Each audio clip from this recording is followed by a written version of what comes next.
Okay, this is problem 1 out of section 8.3. A lot of trig involved here.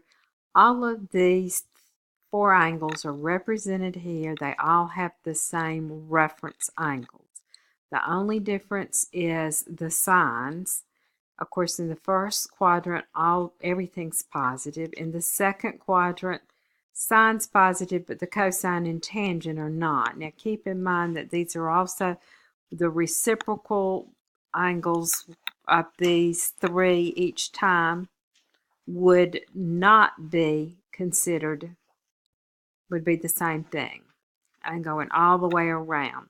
It gives you the value. It gives you, this is pi over 6. This is the 30-degree angle. 5 pi over 6 is the same thing as 150. 7 pi over 6 is 210. 330 is 11 pi over 6. Then we have the same kind of thing with the pi over 4. The pi over 4 there can be 3/4, 5/4, 7/4, depending on the location, and that could also change the signs. Then the last one is the pi over 3 one. Same kind of situation, gives you all those values and everything that you can have. They are all 60-degree reference angles. That's the actual 60. That's the 120, 240, and 300 would be what you would need there. Now, this is all just background and reference. Now, you're solving this equation over the interval from 0 to 2 pi. So you start out with the equation. You want to solve it for sine theta. Move the 1, divide by 4. Sine squared is 1/4.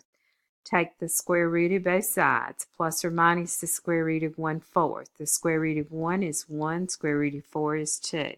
So sine theta is plus or minus 1/2. When is sine 1/2? Sine is 1/2 at 30 degrees or pi over 6. So in the first quadrant, it's pi over 6. Second, 5 pi over 6. Third, 7 pi over 6. And fourth, 11 pi over 6. And this is the background. 1/2 is 30 or pi over 6. The plus 1/2 will occur in the first and second, the negative in the third and the fourth.